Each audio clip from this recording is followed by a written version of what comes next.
What's the deal, y'all? This your man King Eric, the Media Assassin, coming at y'all with another video. Subscribe, hit that like button for me.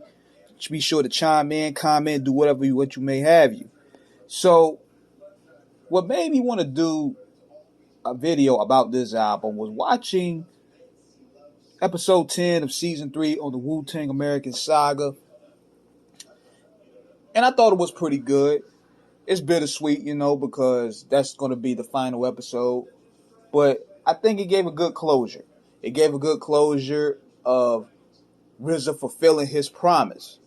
Meaning that you give me 5 years of your life, I could get you out of the hood. I could create a new avenue of revenue for your family, generational income possibly. After that, you do what you do. And he fulfilled his promise. Now, keep in mind, the headaches that dude had to go through to get these dudes on the same page, man. I can't blame him. I mean, gracious, man. How RZA and Divine and Power did that is a miracle within itself. Because, man, a lot of all these dudes did was complain, spent the money up, beefing. I'm like, good God Almighty.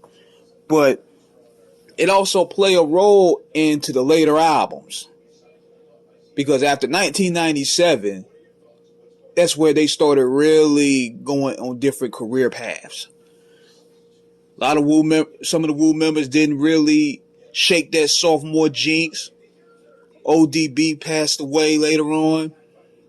RZA's production went far left to where he was no longer the supply and demand anymore. Like, he went way far left with the Hollywood thing.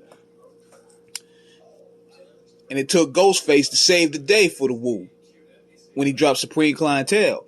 But it still wasn't the same. It wasn't the same brotherhood. Even when you listen to this album, like I'm about to talk about, 8 Diagrams and A Better Tomorrow, it felt like they're just doing it just because they have either a fulfillment of a contract or it was no love. It was no friendship bond. It wasn't no brotherhood like it was before. It was strictly business. Now, going on with the 8 Diagrams album, that suffered from that. Because it was clear right there that a lot of the Wu members didn't want to do it. And from the get-go, it was beefing within the camp. Most notably from Raekwon and Ghost, the 2 main members who, people want to hear from. Raekwon, he went out there and he started airing RZA out on his creative direction. And he said here, hold on, I'm going to read it to y'all. And they alluded to this on the show.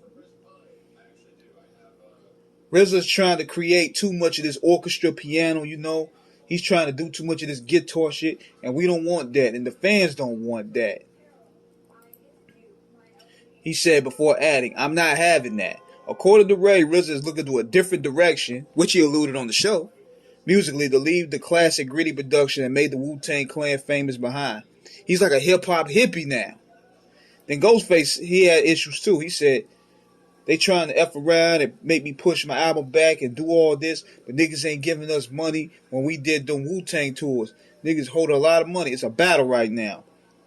Now, going through all this, Ghost even said this. He also drew another line that said, added that the speculation that his involvement in the 8 Diagrams will be limited.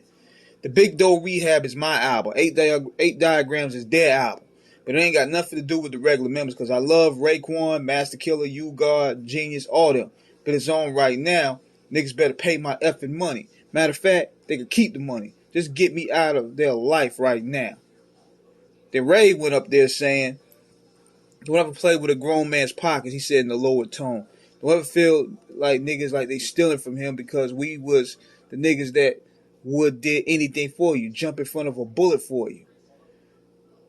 And normally, such comments will fuel rumors of the breakup, but Ray assured that the fans of Breakup Elite is a total breakup, isn't on the horizon.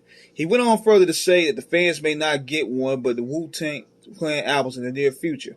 However, the Clan may not take part on both projects. Then he also said this. We in Wu Tang Clan replied, the clan without RZA. And it's to the point where it ain't to the point where the crew is breaking up. It's just not effing with the Abbott. If this album drops or we don't come to some solution, he said with a raised voice, of fixing of what we all need to be comfortable with and all what we need to do to be represented with, if we don't get that and it's just about politics, then let it be what it be. I already felt like the Wu-Tang minus RZA album is about to come out. So you're going in with that type of animosity from the clan members, and this is the result. The album was lukewarm, to say the least. And you could hear RZA trying to experiment on a lot of stuff, but it wasn't the same. Especially with that joint, The Heart Gently Weeps. I'm like, RZA, come on, man. We can't listen to that. Now, it had some cool songs up there I liked. I liked Wolves, The Gun Will Go, and Russian Elephants. And I also liked the joint that they did for ODB. I think it was called Life Changes. I think that's up there. But for the most part, it wasn't nothing really memorable about this album. And a lot of the negative connotation that came with this album is what overshadowed people wanting to check for it anyway. Like when you got your core members, the ones that the most popular members bashing the album, people are not going to really want to check for it. But at the same time, we got to look at it like this. Raekwon was the same dude to put out M. Aubrey, Lex Diamond Story, and them shits was whack. So I had to hear for myself because I was like, okay, Ray's ear for beats wasn't strong until he came out with Cuba Links 2. Then he came out with Shaolin versus Wu-Tang. But this nigga just came off a Lex Diamond Story, and that was garbage. Then he came out with M. Aubrey. That was garbage. So how you gonna sit there and talk about RZA when his track record is made of putting together dope albums? So when Ghost came up there and said something, because Ghost been consistent, that's why I started paying attention. Because see, if you look at Ghostface's body of work, we talk about Supreme Clientele, Bulletproof Wallets, Pretty Tony album, Big Doe Rehab. He had quite a run, so he could talk. So that made me pay attention right there. But listen to myself, the album could have been a lot better. And you could tell also ODB's energy was not there.